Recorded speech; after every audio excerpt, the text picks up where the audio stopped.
Good afternoon. Welcome and thank you for coming. My name is Porter Anderson. I'm the editor-in-chief at Publishing Perspectives, which is the news medium of Frankfurt Book Fair. We were created to cover the international publishing scene. And it's a great pleasure and often a privilege to do that, especially during Frankfurt Week, when we get to see so many of you in person.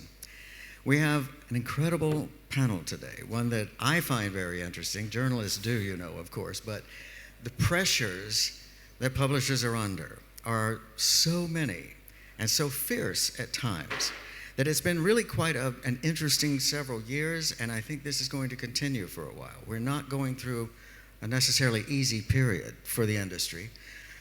So far, many are weathering it very well. Some are suffering. As I go from session to session, I hear different stories, I hear different angles. It's fascinating. I'm sure you're having the same situation as you move around the fair. And I hope you participate with your own experiences as often as possible. We have a very fine panel here. Let me run through everybody just so you're familiar with who you're seeing up here. Closest to me is also arriving from Norway, and she is quite articulate and ready to go. Travzen is a great friend of mine. She's from, of course, Thailand. She has Silkworm Books, which is one of the bravest and most forward-thinking publishing groups in the International Publishers Association, of which we are the media partner, the world media partner. So I'm happy and lucky to get to see Travzen quite often. And she's wonderful to hear from, always. And then Michiel Coleman, my great friend from Amsterdam, is the chair of the Inclusive Publishing, the Diversity Committee, that's dealing with some of the stickiest issues that we're going to be talking about in a very good way. And Michiel has a great history as a past president of the IPA, as being one of our people who always leads the way. He's one of these folks who thinks a couple of minutes ahead of the rest of us and sees what's coming, and it's always pretty useful to know when he says something, listen quickly, because it's about to happen. And Sharif has become one of our best people. I see him at almost every event now. It's wonderful, and I get to keep up with what his thoughts are on things. Based in Cairo at Al Arabi, he was with us at Abu Dhabi and many other places this year. It's in Iceland, exactly, at Reykjavik, wonderful conference there. Yeah, exactly, just on and on. Yeah, it's great. And so we've been able to develop one of these ongoing relationships in which we discuss the issues that we're looking at for the industry, place by place by place. It's a great experience. Now, I will tell you that when we first discussed, by video of course, I think it was 6:30 a.m. for me, a little easier hour for everybody else. I'll remind you all of that. No, we were discussing what we would do here today and what we would need to say, what our points needed to be, and what we went over. And we have quite an interesting conversation developed, and we hope to have enough time to hear from some of you at the end. Since we've gotten here, of course, a certain elephant has walked into the room. And we feel that it's important for us this afternoon to touch on this before we go into the program that we had planned. Because talk about pressures on publishers, here we are. Many people are having to make a selection, make a choice, make a decision about how they feel about the issue that has been raised in really what is a dual situation. An early statement that came out from the administration of the fair was then followed by the postponement of a celebration of an award that is given not by the fair, but by a group close to it called Lit Prom, 40 years old.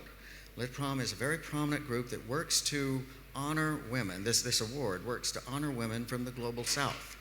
Great thing. And of course, Adania Shabli was to be and is to be the recipient. That has not changed. And we're assured, in my reporting, we're assured by the folks at Lit Prom that there was never any intention to stop the award from happening, just to have the celebration, the giving to her of the award, postponed so that they could think about how to do this, what would be the appropriate way, because what was planned was pretty much a party, you see.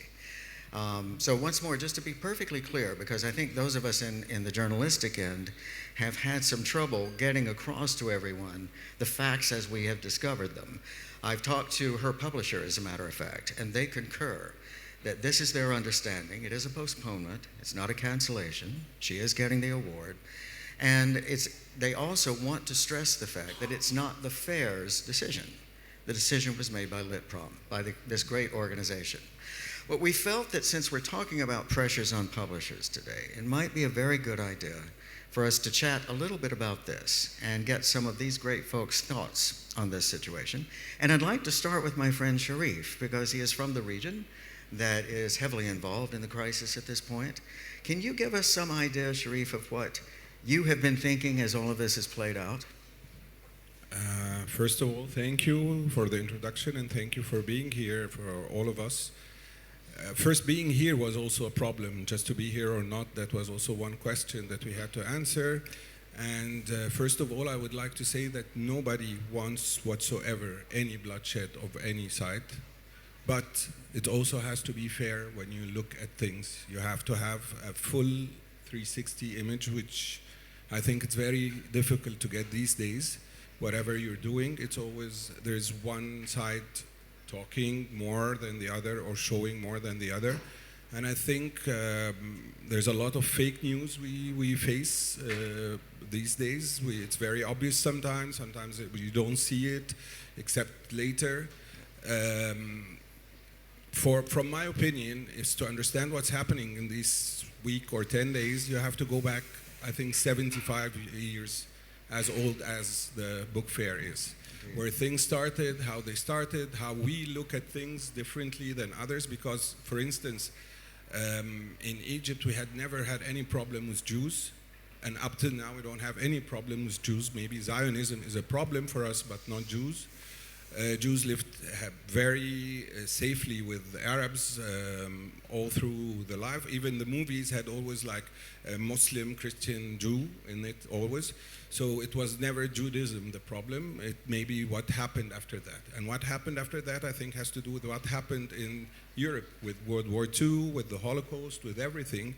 And instead of facing it here, we had to import this to the Arab world or export it to the Arab world to deal with it for all this time. This is a very simple way to look at things, and all the development and all the, I mean, nothing is equal when you present. There is a side that has explained things in a very different way. I listen to international media, and it's like, I think it's very obvious what's happening, very, very obvious for everybody.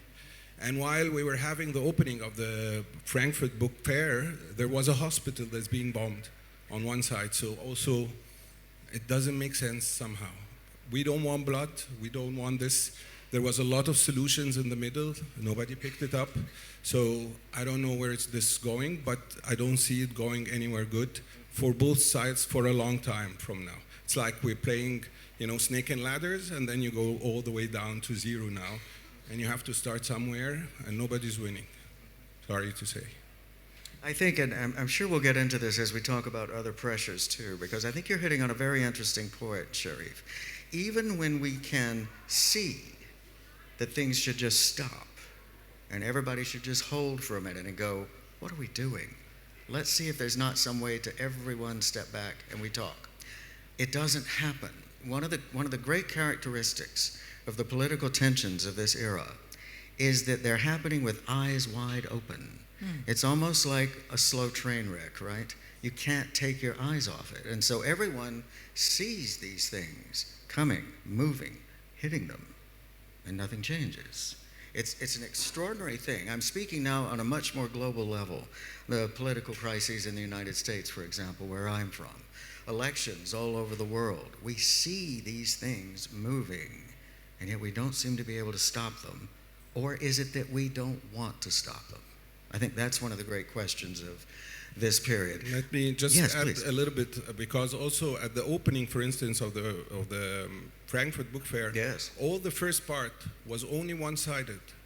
If you want to have diversity, if you want to have people, you should listen to the other. If you want to have a dialogue, not one side talking to each other. So I think there should be a representation also of other voices of people explaining maybe how, as you said, things are seen on the other side, and maybe this brings the talk going. But if we're talking one side only, I mean, nothing happens. And then when someone spoke, it was a scandal, so. It's true. It's true. I mean, how many times in your life, just on a daily basis, have you seen somebody go, oh, I never thought of that. Of course, that's how it looked. You know, in just little things through life. And yet, in the big things, we don't seem to have this. You've mentioned the word diversity, and I want to talk to Mikhail for a minute now because of this, because Mikhail, you have such a great handle on the nuances of diversity, and they are much bigger than most of us think of on a daily basis, right? Mikhail's quite an expert in this, working with groups in Amsterdam as well as with the IPA and with his own company, Elsevier. Very, very fine thinking on this subject.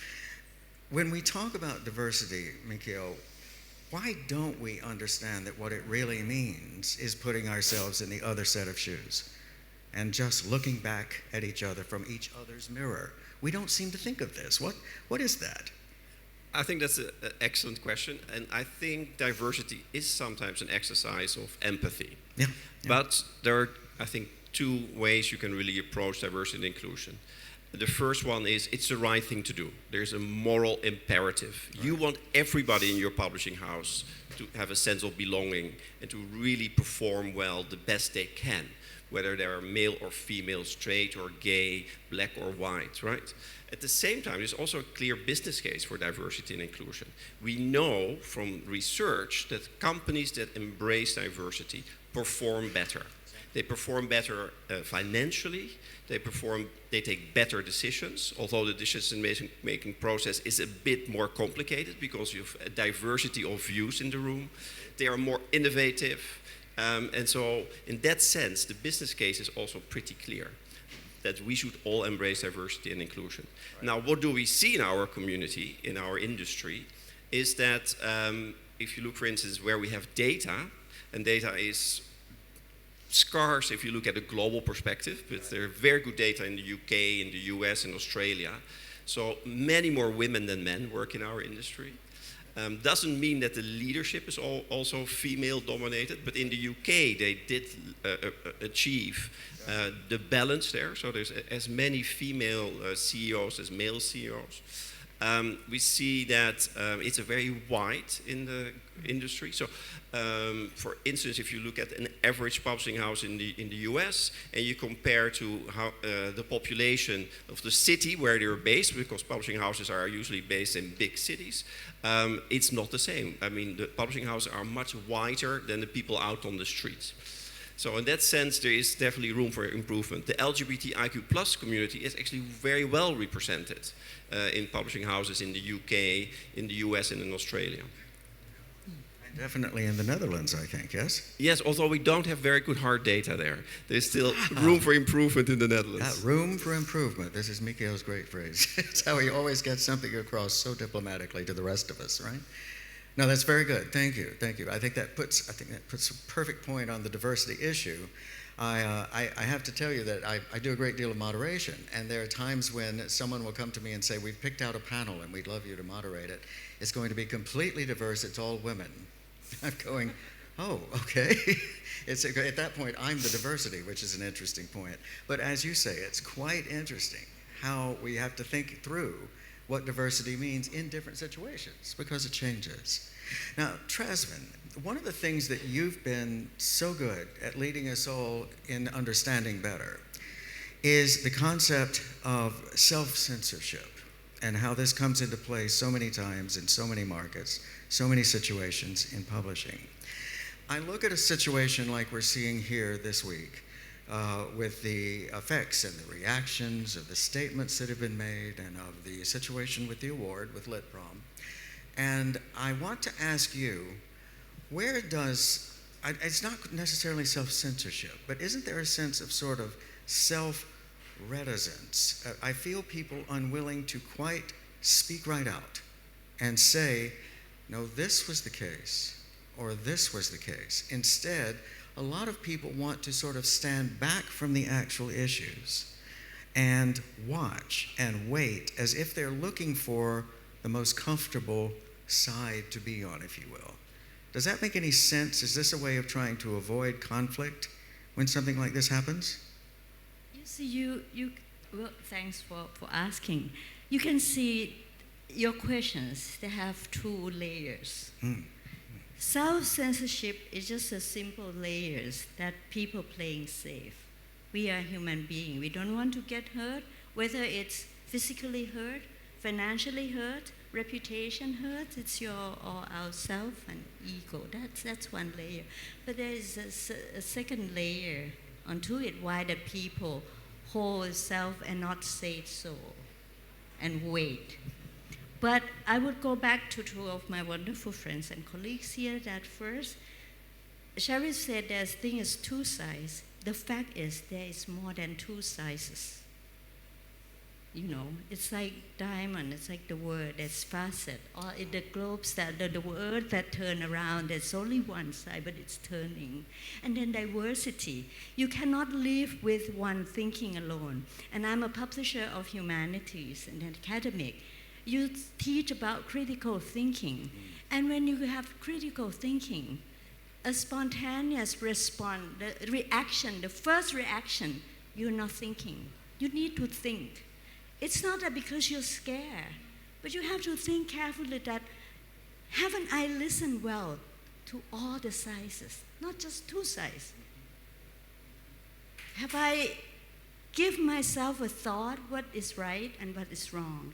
And what is right, is it really right in the right context? And then Sharif talked about history. He came from Egypt, you know, it's more than 75 years. It's 3,000 years, you look at all the pyramids. It's not just that. It's too simple to answer that everyone have self-censorship. But everyone have the right to be scared. Look at my side, I'm so small. If he bump into me, you know, I flip, even though he mean or not. And look at my company size. I have no power to make any bargaining, and his Elsevier who will get everything. We're friends. Violets already, you see. Yeah, I mean, you will have to be more open. You just can't say that this is wrong, this is right, because you're thinking of this, because you're not backing up Palestine, you're not backing up Israel. They're more than that. And each of us should give each other a break, understanding first. And you have to learn to listen well with an open mind. And you have to learn to forgive. And at the same time, you must also learn how to forget. If you keep living in the past, you never go anywhere, I tell you. And that's my answer. I have no solution. I never have a solution. And tomorrow, if things change, I could have changed my mind again. That's a human being. You have to be flexible. Otherwise, you can't live.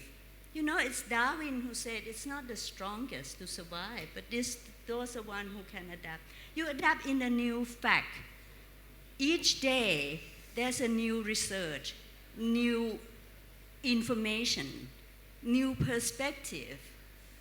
And if you remain the same because your father said so, your grandfather said so, your forefather said so, you can be fighting each other forever and it will never end. That's it. This is a great statement. I'm once again so impressed with how many points you're able to hit in a short amount of time. Because I think the most beautiful thing I just heard you say was we all have the right to be scared. It's very interesting. I always enjoy being at Wexpo. I'm looking at our friend Kristen Einerson, who is the producer and the man behind this beautiful new World Expressive Forum that is just so good about bringing the right to express yourself onto a stage with some of the greatest thinkers in the world. Maria Ressa was with us a couple of years ago there. And I think that now I'm realizing that a lot of what I heard from your stage when I was there, Kristen, was the right to be scared. People trying to think through a fear. And then trying to do what Trasman is talking about, and taking the time to think it through clearly, get to a point where you understand what you believe are the factors you're looking at, and then be willing to do it again the next day when things on the ground change, and maybe you have the right to be fearful again. It's not something you can complete and walk away. I think it's human nature to try to say, well, I figured this out, now I can go on. It just doesn't work. And you have to be responsible for the consequence. Once you take an action, and you may be wrong, but at that moment, that particular moment, you have full confidence that you were right. But then when the new fact coming in and you said, hey, wait a second, I'm wrong, were you able to forgive yourself and apologize that I made a mistake? That's it. You know, first person you should learn to forgive is your own mistake and admitted it. And that's the hardest too, I think. You can't continue to say, I'm right, I'm always right, you know? Right. I mean, I live it, and I have friends and I have colleagues who never say that they're wrong, but of course they're wrong. Yeah, that's incredible. Yeah, thank you for this. Now also, I have to tell you, we look at the Nordics and we think, you guys have it all figured out, you know? Everybody else in the world goes, oh my God, they understand this. They know how to react. They're ready. Not for nothing is Wexfo in Lillehammer, right? We're all going, of course it is. That's where they understand these things. What does something like this do to the Nordic mind? Do you too have to think it through and not have a knee-jerk reaction, or are you already prepared? I think we need to think it through, definitely, and I think that, like Trasvin said, we sometimes forget the value of critical thinking. I think in general there's a lack of that in the world today. we could practice. And what is quite interesting with this case coming up now is how it resounds differently in different cultures and in different climates of expression, which is something that we've dwelled on a lot in our country. How do we moderate the climate? How do we respond, and how do we accept someone else being wrong or right, and meaning things that differ from our own opinion? And I don't think we are as tolerant as you would like to think. I think we're quite sort of end up in orthodox, narrow lanes and not being able to see the perspectives of the other. And of course also the Scandinavian countries have become more multicultural and more sensitive to the influx from other countries as well. So it's changing, and we really need more nuances in this discussion as well from our place. Yes, definitely. I remember being really surprised when I discovered that the country outside of the Arab world that speaks Arabic the most is Sweden. Because of the refugee, because of the diaspora that's occurred in that country from various Arab locations, and wonderful services to them. I mean, there's been such great effort to try to support this population. It's the kind of thing we look at in the States and we can only long for, honestly, but I am glad to find out it's not so easy for you all too. Yes, but now they have some very difficult, terror threats coming at them in Sweden, and following the burning of the Holy Book of the Quran, and latest now in Belgium with 2 Swedes being shot. So I think they are also wanting to live the dream of broad inclusion and everyone being part of the same sort of happy social democratic Nordic dream, and it just doesn't quite work. There is controversy and there is strife under the surface, and it's coming up and scaring them because they are not trained in living in this more diverse, in the very, very broad sense, community. Right. And you're right that it's under the surface, and when it does appear, I think that's why we're also surprised from the outside too. Yeah, it's a very gracious answer, thank you. I want to thank all of you. I think that going through these points and knowing these folks' strengths as I do, you can see why I like to hang around with them, right?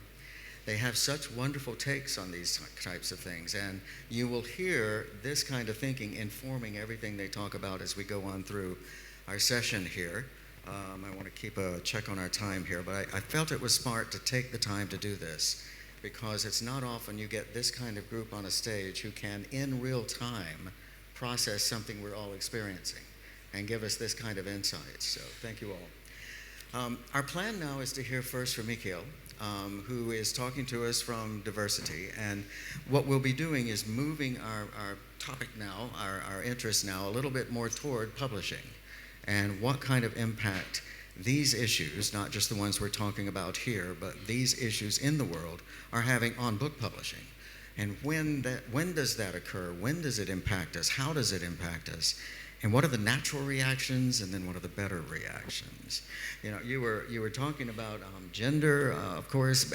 I've been interested in the United States. We've all been interested in the racial issues around the beautiful poem that Gorman delivered at the inauguration, for example, and the questions that then have cropped up as to who is okay to do a translation of this beautiful poem. Must that be a black person? Can that be a white person? One of the things that Athol Fugard, the great playwright from South Africa, said to me when he was still with us and I was doing an interview was that no matter how well received he was in the rest of the world, when he went home, there was always somebody saying, "How can you write black people? You're a white man." Extraordinary, you know. This is still there, and this is something his publisher of his play scripts was dealing with. So speak to us a little, if you will, about the leading edge of the diversity issues. Miguel. Yes, no, thank you. So I find it a fascinating question, right? If you're an actor, you can become somebody else on stage or in movies, right? But there are limitations. Apparently, you know, I cannot become a black woman in a movie. But when you're an author, why are there any limits? Why can you not become a child? Why can you not become somebody of another gender? Or somebody in the future in science fiction?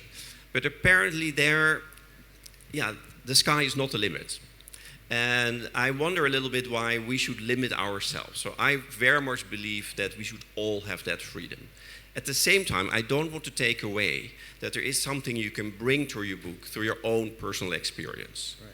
So I'm an openly out gay man, and so if I would write about that experience, I might bring a certain level of authenticity to that. But that should not prevent any straight person to write about books with gay characters. So in that sense, I think it's nice to have, right, if you have that personal experience, but it's not that you can then just claim that territory and say that only gay men can write about gay topics, or only people of color can write about characters with people of color. And, you know, just give an example, which I think is one of the best movies ever, Brokeback Mountain. The actors were all straight, the director was straight, the author of the book was straight, and still, this is an iconic movie, and I still have to meet somebody in the LGBTIQ plus community who would say, no, I reject that movie because it was not gay enough or queer enough. We all fully embrace it. Yeah, I've actually met people who said the opposite, that it was more meaningful to them because these were actors outside that community going into it as deeply as they did. Extraordinary work, very brave. Now, let's face it, you know.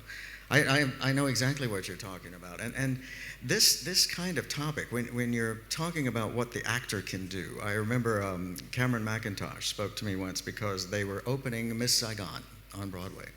It had done just fine, everything had gone well in London, but when they came to the United States, there was a great deal of concern about the fact that Jonathan Pryce was playing a partly Asian man.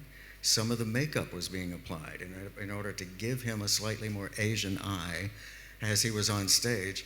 And this became an enormous and concerning issue. And the world of live theater at that point, which I was covering at the time for the Village Voice, had to think this through and say, what does this mean to us? How can we cast people who are not from a given race, a given ethnicity, and how can we not? Why should we feel, as you're saying, that that's the necessity, if what the actor is bringing to this is the right thing, is what's needed for the character? How do we reconcile these things, though? And when we get to publishing, when we talk to publishers and authors, what do we tell them? Yeah, so I think there are two things here. Yeah. So I was on stage with Janine Cummins, who wrote American Dirt.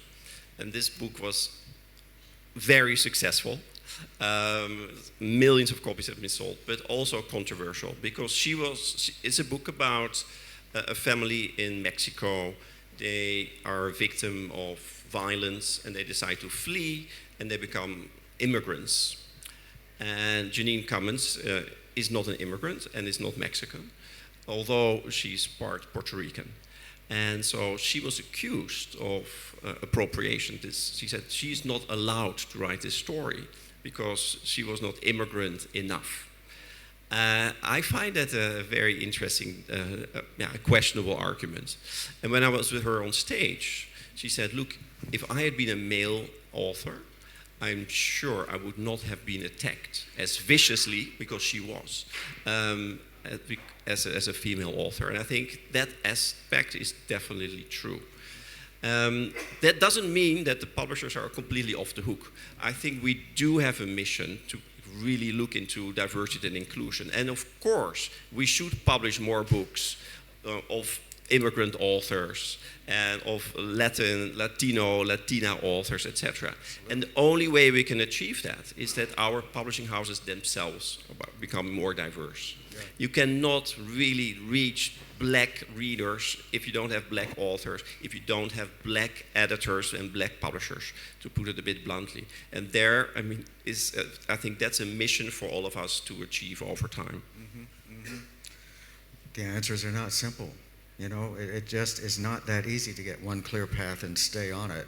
I find that we leap to various easy hooks. A couple of them might be saying, oh, woke, which in the United States we understand to be a term for political correctness.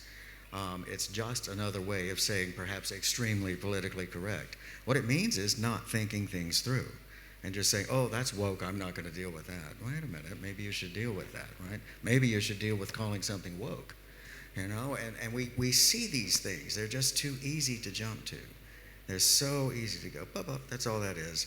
Then we don't do the thinking that Trasvin is saying we must do, you know? We have to get through that.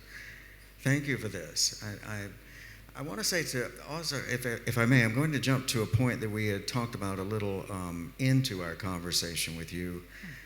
In terms of what we're talking about with Michiel, the role of the responsible publisher in a situation like this.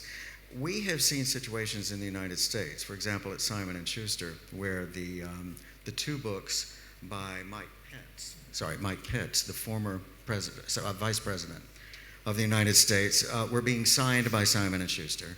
And staff members objected. They actually made a huge objection and said, we don't want these things signed by the company we work with. This and several other instances, one involving the Woody Allen book and some other similar things, became a series of new experiences to us, new in the number of employees involved, in some cases picketing outside in Manhattan, outside the building, so that it was a very public and embarrassing, if you will, moment for the publisher. Jonathan Karp, whom I know, the CEO, was really walking a very careful line, trying to find his way through this correctly. Fascinating to watch him sort through what was happening.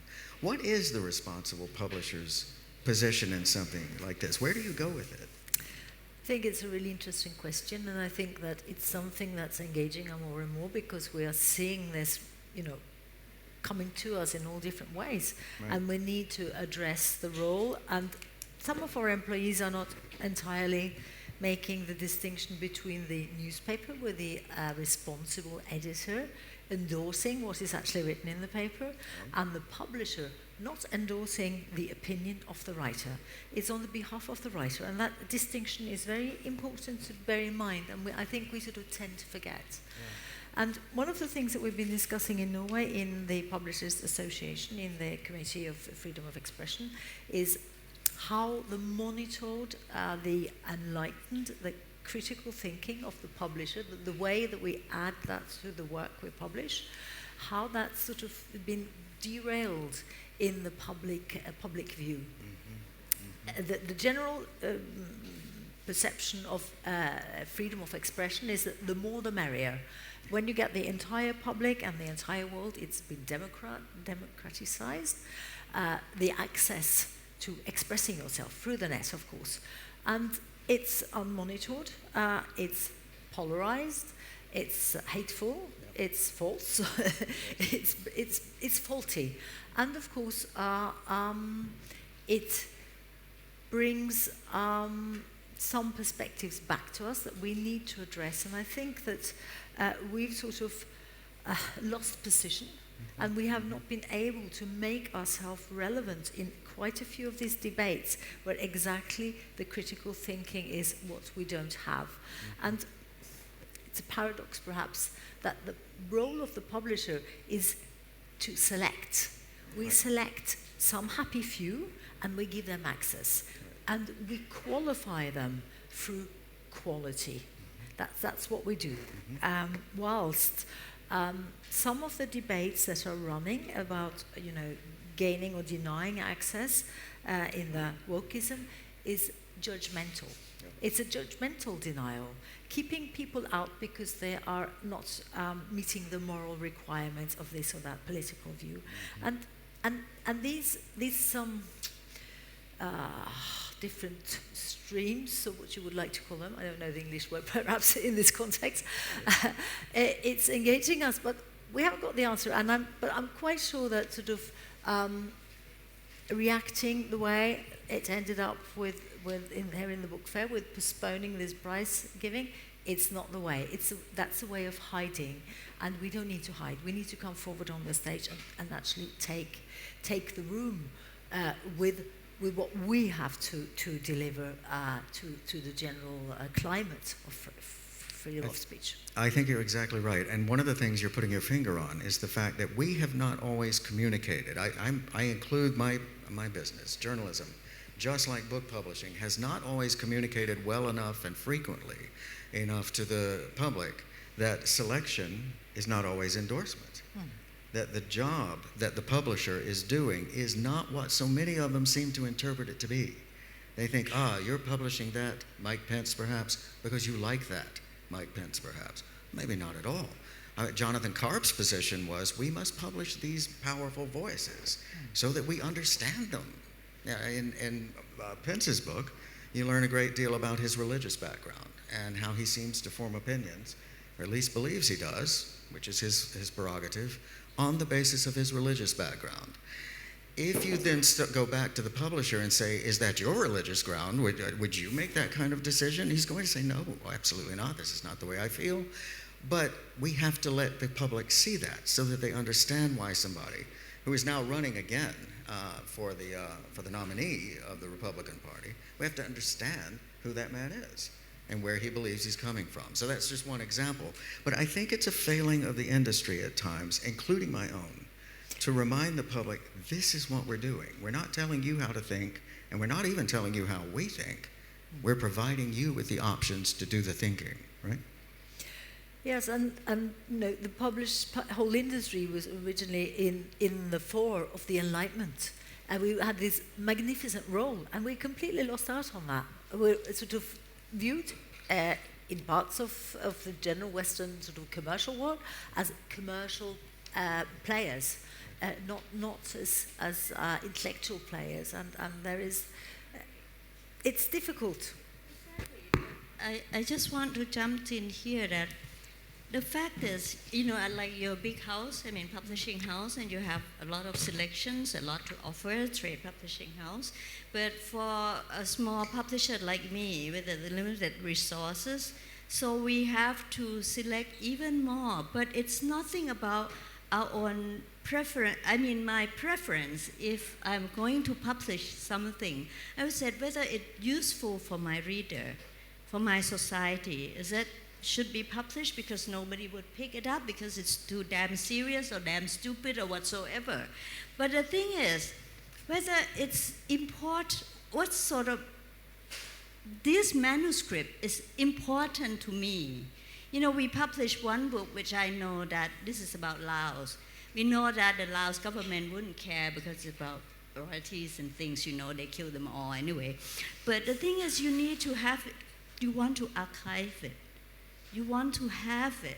And it's not even about Thai people, but it's so important about the region because we talk about diversify. You can't have one country, one people, one race alone. No, that's not going to happen. You look at the tree, you look at the forest, the only things that cherish is every little thing matters. And we publisher, we just catering it for the public. You know, this book fit for one group, another book fit for another group. It's not our job to say this is right or wrong. But we got pressure, you know, from political differences. First, in the old day, the classic censorship came from the authority, from a government. Then it comes from, you know, other things, the financial threat. Then you have social media, which some idiots just type down and said your book is blah, blah, blah, and harass you, or somebody start to pick up the phone and call you. I have an author who write about new modern history of China, and then she and I decided we're not going to go to China, we're not going to Hong Kong, we're not going to fly Cathay Pacific because we might get kidnapped, so that kind of thing. But the thing is, you want freedom from fear. That's a great title, you know, by Aung San Suu Kyi, and Penguin published it a few years back. Freedom from fear, that I had never thought of it until you confront with some narrow-minded criticism. That is the public pressure on you. There's a lot of people who listen to just one side, or people who label each other, you know, that you gay, you lesbian, you whatever, you black, you white. Cut your own hands and see what color blood. Everyone is the same color. The bone is all white. You know, what's wrong with you guys? You've been educated 16 years in school, and you forget how to think. Give me a break. You know, who are you? You're saying something in the most interesting way that Mikhail had referenced when he said authenticity. It is extraordinary how far we get from authenticity when we don't do critical thinking. When we don't just use our minds and go, well, for heaven's sake, that's not authentic. What am I talking about? What am I thinking about? The farther you get into it, the more easy it becomes. It goes farther and farther. It's quite extraordinary. Sharif, let me come to you in the time we have. I want to ask you about self-censorship and about what you've talked to us about as being rather informal ways that the authority can pressure you. Probably by skipping some of the authenticity of what you're doing, right? By overlooking it deliberately. Well, I can take you back to the early 80s when I was young, really young. And it was during the book fair. The January is always, Cairo Book Fair is always in January, and my father, who founded the publishing house, I was with him during the holiday of the mid-year there, and then the police came and they arrested him. I was so young, I don't understand what's happening, but they came and they took him, and I mean, I don't remember that much after that, but I knew that he stayed for 60 days and then he was released. Whatever the reason, what has happened, because my father was also involved in politics, and he was, by the way, also, he was one of the founders of Dar al-Fata al-Arabi, which means the young Arab publishing, the young children Arab publishing house in Lebanon, which was a way of defending the Palestine cause at that time by educating children how things are. So apart from all the politics, this is how I was raised, and in a book fair where I saw my father taken away because of books. So all this now, when we talk, I mean, as Strasbourg said, we all have the fear. We don't want to be involved into, we want to do what we want, but we have this. So you always have this fight inside you first, and then with the team, and then with the bigger team, and then with everything. And to a certain extent, things are not that safe for you. I mean, we have publishers who've been arrested, who've been imprisoned, so you have this invisible fence that we see sometimes, and you have to think, should I or shouldn't I? So we try to push the ceiling that we have as much as we can. But sometimes there are direct and indirect ways. In Egypt, we don't have censorship. Officially, we don't have any censorship. We just can write whatever you want. But you have to obtain an ISBN, which is also a point where things can stop there. And when the book is out, you can just have to remove it. And one more thing that we don't publish for Egypt, we publish for the Arab world, so you have to think of the rest. Maybe a book in Egypt doesn't have a problem, but will be a problem in Saudi or Morocco. Maps are a big problem on any book because the different, of course, borders of every country. So sometimes you have to omit the map totally, not to go into this if it's not that important in the book. And lots of things can happen. See, time is running. Your mention of your father's experience and of this kind of reaction makes me want to remember to commend to all of you, if you're not familiar with it, the International Publishers Association, Pre-Voltaire, it's called. The director, James Taylor, is sitting here on the front row and is our great friend in these discussions. Kristen Einerson, again from Wexfo, from the World Expression Forum, is the fellow who has led the committee for so long that works on these issues at the IPA. And it's become really one of the defining elements of the IPA's presence in the world. The Pre-Voltaire is given annually to somebody, this may be an organization as well as a person, who is showing valor in the face of oppression. In times, these are folks who have been killed, and these awards are given posthumously to their closest person.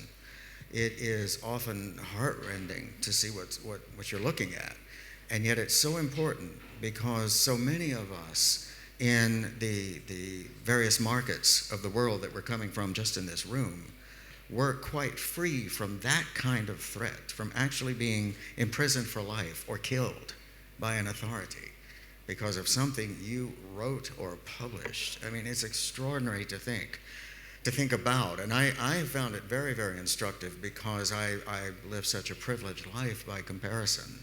I would never have to fear this kind of reaction. And yet I think all of us, with the right to be afraid, are realizing that we seem to be moving into a historical context in which there may be more danger than there was in the past, in more places, about more things, and for more of us. And so I think it's a great moment to have had this conversation. And I want to thank all of you because it helped us bring it to the top of our minds and not to just set it aside and say, oh, I've already figured out how I feel about this or that. And to remember, as Trazyn tells us, tomorrow we'll have to think this through again and see where we are and go, is this still how I think? Has something changed? It is a difficult time, and we certainly wish you all well, and we want to hear from you as publishers, we want to hear from you as people, and we want you to thrive and prosper and to say what needs to be said with authenticity. So thank you. It's been a great conversation this afternoon. I want to thank all of you, and I think we're coming out right on time, which is nice too. Sometimes that happens, even at Frankfurt. Thank you so much. Have a good time. Okay, perfect.